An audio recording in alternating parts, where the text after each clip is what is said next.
বসে আড্ডা দেওয়ার মতো স্থান ছিল না। জাউতলা রোডের পাশে বসতাম, কিছুটা বিকেল টাইমে ওখানে বসা যেত। এছাড়া নিষ্প্রাণ একটি জায়গাকে মাননীয় মেয়র মহোদয় আমাদের যে একটা বসার জায়গা করে দিছে, এজন্য তার কাছে অনেক ধন্যবাদ। আর এই রোডটা হলো গিয়া পলিটিক্যাল রোড এবং এটাকে নতুন নামকরণ হয়েছে বঙ্গবন্ধুর লেক। সেখানে আমরা বসলে বিকেল টাইমে সময় কাটে। আর এইটা এরকম কোথাও নাই পটুয়াখালীর মতো। আমি অন্যান্য জেলাও দেখছি যে এরকম কোথাও নাই এত সুন্দর লেক। এর আগেও আমি এই জায়গায় আসছি, কিন্তু এরকম একটা মনোরম পরিবেশ পাই নাই। মানে সারাদিন কাজকর্ম করার পর, ইভেন পড়াশোনা করার পর একটা সুন্দর টাইমের জন্য মানে এই জায়গাটার উপর ভালো কোনো জায়গায় পটুয়াখালীতে আমার চোখে এখন পর্যন্ত পড়ে নাই। মানে খুব এনজয় করতে আছি। সারাদিন পর অন্তত বান্ধবীর সাথে একটু কথা বলতে পারি, আর নিজস্ব কোনো কথা থাকলে তাও বলতে পারি। মানে প্রাকৃতিক বাতাস এগুলো আসলে পাওয়াই দুষ্কর। মানে আজকালকার তো এগুলো দেখাই যায় না। ইভেন পটুয়াখালী মানে হচ্ছে যে জনবহুল একটা শহর, কিন্তু এরকম একটা জায়গা পাইতেছি না। বা অন্য আরো অনেক জায়গা আছে ঘোরার মতো, তবে এই লেকটার মতো মানে আমি এত এনজয় কখনোই করিনি। আমার খুব ভালো লাগছে।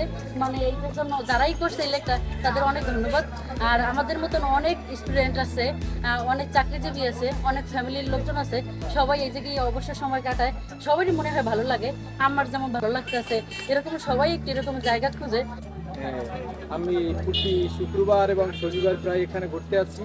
আমাদের পটুয়াখালী একটা সুন্দর জায়গা করে দিয়েছে পটুয়াখালীর মেয়র মহোদয় জনাব মহিউদ্দিন আহমেদ। এর আগে আমরা এটা প্রত্যাশা করতাম, অনেক জনবহুল শহর থাকা সত্ত্বেও কিন্তু আমরা এটা পাই নাই। কিন্তু এই মেয়র আসার পর আমাদের সুন্দর একটা জায়গা করে দিয়েছে, এখানে আমরা প্রতি শনিবার এবং শুক্রবার আমরা ঘুরতে আসি বন্ধের দিন। পরিবার নিয়ে আসি, আবার কখনো একা আসি। মানে বেকার সময়টা এই জায়গায় আমরা এখন কাটাই সুন্দর পরিবেশে। তাই মেয়র মহোদয় আমাদের এই সুন্দর পরিবেশ তৈরি করার জন্য তাকে আমরা আন্তরিকভাবে শুভেচ্ছা অভিনন্দন জানাই।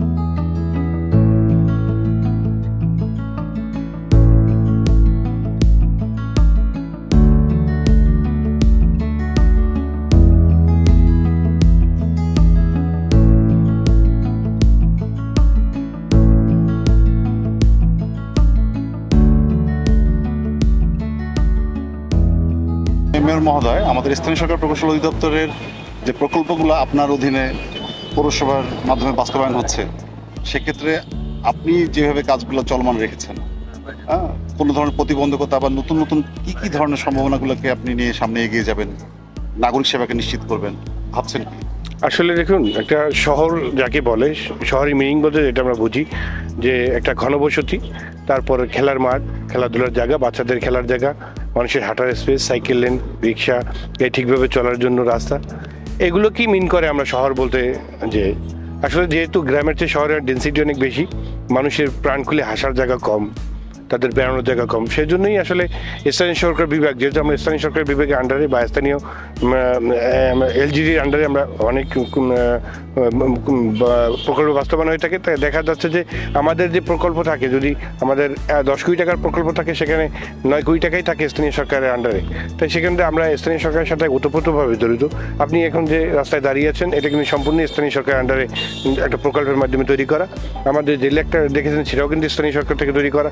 এবং পটুয়াখালী শহরে যে স্থাপনাগুলো, যে পুকুরগুলো কাটা হয়েছে, সেটা কিন্তু স্থানীয় সরকারের খাল পুকুর প্রকল্পের মাধ্যমে কাটা হয়েছে। ইভেন পটুয়াখালী শহরে 13টা দৃষ্টিনন্দন ব্রিজ হচ্ছে এবং টেন্ডার কল করা হয়েছে, ওয়ার্ক অর্ডার হয়েছে, দু একটার কাজ চলমান আছে, আরগুলো চলবে। সেগুলো কিন্তু স্থানীয় সরকার ডাইরেক্ট, সেগুলো পেমেন্ট মাস্টার স্থানীয় সরকার। তাই আসলে আমরা স্থানীয় সরকারকে, যেহেতু আমরা সেকশনের আন্ডারে, সেহেতু আমরা স্থানীয় সরকার থেকেই আমরা দাবি করি এবং সেখান থেকে আমাদের অর্থ বরাদ্দ দেওয়া হয়।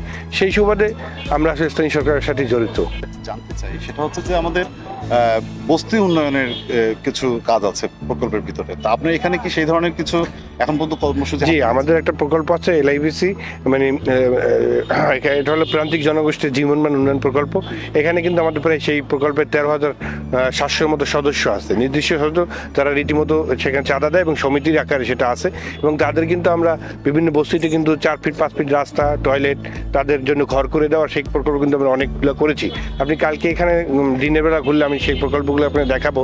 জেলা IPC আমাদের যে প্রান্তিক জনগোষ্ঠীর জীবনমান উন্নয়ন প্রকল্পের মাধ্যমে সেই প্রকল্পগুলো হয়েছে, সেটা আমাদের অবশ্যই খুবই একটা কার্যকরী পদক্ষেপ। আপনারা দেখেন গ্রাম থেকে মানুষ শহরে আসে, তারা একটা ছিন্নমূল মানুষ হিসেবে এখানে বস্তির ভিতরে থাকে, তাদের জীবন উন্নয়নের জন্য কিন্তু আমরা সেই ঘরগুলোকে সুন্দর করে দিচ্ছি এবং আমরা তাদের চলার জন্য পথ করে দিচ্ছি, বাথরুম করে দিচ্ছি, তাদের ঘর কিছু মেরামত করে দিচ্ছি এবং তাদের বাচ্চাদের শিক্ষার জন্য ব্যবস্থা করে দিচ্ছি।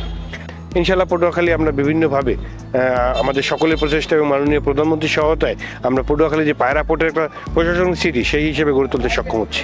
আপনারা দেখছেন যে এখানে আসলে মেন ভিউজটা যেটা থাকে মানুষের সেবা দেওয়া, যে মানুষের বেড়ানোর জায়গা, মানুষের প্রাণ খুলে এখানে রাত্র 2টা পর্যন্ত লোক থাকে, এটা একটা মেয়রের পক্ষে অবশ্যই সাফল্যকর যে তার একটা স্পেস সে তৈরি করেছে, সেটাই মানুষ বেড়াচ্ছে, এটা সে নিজে নিজে মনে মনে প্রাউড ফিল করে যে তার একটা কর্মে এখানে মানুষজন উপকৃত হচ্ছে।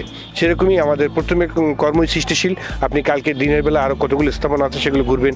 আমাদের বঙ্গবন্ধু মুরাল করা হয়েছে, আমাদের বঙ্গবন্ধুর ভাস্কর্য করা হয়েছে, আমাদের টেরাকোটার ওয়াল করা হয়েছে, আমাদের সুন্দর লেক করা হয়েছে, আরও কয়েকটা লেক আছে, আমাদের নদীর পার ঘিরে মেরিন ড্রাইভ করা হবে। আমাদের আসলে একটা মহা পরিকল্পনা আছে যেখানে আসলে 2,000 কোটি টাকা থেকে 2,500 কোটি টাকা লাগে আমি বর্তমান রেটে, কিন্তু আসলে তো স্থানীয় পৌরসভার এত বরাদ্দ আসে না। তবুও বিভিন্ন কাজ থেকে যেটা রোডস দিয়ে পারা যায়, এখানে আমাদের শহরে কিছু অল্প কিছু রোডসের রাস্তা আছে, ওয়াটার অফ কিছু রোডস আছে, বিভিন্ন প্রকার ইন্ডিকেশন ইন্টিগ্রেট করে যদি আমাদের একটা সুষ্ঠু পৌরসভাকে গড়ে তুলতে পারি, আমি আশা করি উইদিন 5 ইয়ার্সের ভিতরে পটুয়াখালী হবে বাংলাদেশের ভিতরে একটা মডেল পৌরসভা, যেটা দেখতে মানুষজন আসবে ইনশাল্লাহ। সর্বশেষ আরেকটা বিষয় জানতে চাই, সেটা হচ্ছে যে আপনি নগরপিতা হিসেবে একটা স্যানিটেশন ব্যবস্থার উন্নয়নের যে জায়গাটা, তারপরে হচ্ছে যে সোলার পাওয়ার সাপ্লাই যেটা, আর হচ্ছে পানি সরবরাহের যে বিষয়টা খুব গুরুত্বপূর্ণ বলে আমরা মনে করি। আমাদের পটুয়াখালীতে পানি সরবরাহের যে ব্যবস্থাটা আছে সেটা অনেক পুরনো, কিন্তু এখনো ভালো আছে, কিন্তু আসলে এটা মেরামতের জন্য আমাদের প্রচুর টাকা ব্যয় হয়। তো ইদানিং যে লাইনগুলো করা হচ্ছে HD লাইন এটাকে বলে, সেইগুলো যদি করা হতো তাহলে আমাদের শহরে আর আমার মেরামতের জন্য মাসে যে 2-3 লাখ টাকা খরচ হয়, এটা আসলে খুবই মানে আমাদের পেইন দেয় এবং বিভিন্ন পর্যায়ে পানি নষ্ট হয়। তো আশা করি কোনো প্রকল্পের মাধ্যমে এটা ওই 5 বছরের নেক্সট 5 ইয়ার্সের ভিতরে এটা আমি সেরে ফেলতে পারবো। আর নাগরিক সেবাটাকে নিয়ে আপনি কিভাবে স্বপ্ন দেখেন, মানে আপনার পৌরসভা পটুয়াখালীকে নিয়ে আপনার স্বপ্নটা কি? আপনি একজন তরুণ একজন নেতৃত্বে আসছেন, এটা তো একটা অনেক বড় একটা সুযোগ এলাকার মানুষের কাছে যে ইনোভেটিভ অ্যাক্টিভিটিসগুলো নিয়ে। আসলে আপনি ধরুন একটা মানুষ শহরে যখন থাকে সে কি চিন্তা করে, আমি যে কোনো মনে এখানে ডেনসিটি অনুসারে যে আমি এই জায়গাতে দাঁড়িয়ে আছি, আমার একটা বর্জ্য ব্যবস্থাপনার জন্য একটা টয়লেট দরকার। আমি অবশ্যই ক্যালকুলেশন করবেন যে আমি যেখানে দাঁড়িয়ে থাকি উইদিন 5 মিনিটসের ভিতরে আমার টয়লেটটা আছে, উইদিন আধা ঘন্টার ভিতরে আমাদের একটা পার্ক আছে, উদ্যান আছে, 1 ঘন্টার মধ্যে আমাদের একটা লেক আছে। মানে আমি ওইগুলোকে ক্লিয়ার করি যেন একটা শহরের মানুষ তার বেড়ানোর স্বাচ্ছন্দ্য মতো জায়গা পায়। আমরা আসলে থাকার জায়গাটাকে খুব স্বাচ্ছন্দ্যকর করি এবং বড় করি। আমি বিদেশ ঘোরা মানুষ, আমি দেখেছি যে তাদের থাকার জায়গার চেয়ে বাইরের জায়গাগুলো সুন্দর এবং বিদেশে বাইরেই থাকতে বেশিক্ষণ ভালো লাগে। সেক্ষেত্রে মানুষ যেন এই শহরে যারা ঢাকাতে বসবাস করে, বরিশালে বসবাস করে বা বাইরে বসবাস করে, আমি এখন অনেকেই রেসপন্স পাচ্ছি যে পটুয়াখালীতে হাঁটার চলার জায়গা হয়েছে, পার্ক হয়েছে, উদ্যান হয়েছে, বেড়ানোর মতো জায়গা আছে, অর্থাৎ আমরা বুড়া বয়সে পটুয়াখালীতেই থাকবো। এবং সেই অনুপাতে আমাদের অলরেডি বিক্রি করার প্রবণতা কিন্তু বেড়ে গেছে এবং আমাদের যে বয়োজ্যেষ্ঠ লোকরা যাদের রিটায়ারমেন্টের পরে অনেক লোক পটুয়াখালীতে ব্যাক করতেছে। আর যে কারণে মানুষ যায় সেটা হলো শিক্ষার কারণে। আমি যদি ভালো ভালো কিছু স্কুল করতে পারি তাহলে সেই শিক্ষাটাও যদি দিতে পারি, এখান থেকে ভালো ভালো স্টুডেন্ট তৈরি হবে, তাহলে এই দেখবেন যে পটুয়াখালী শহর ছেড়ে কেউ যাচ্ছে না, এখানে আরও মানুষ আসতেছে এবং শহর আরও সুন্দর করে তুলতেছে।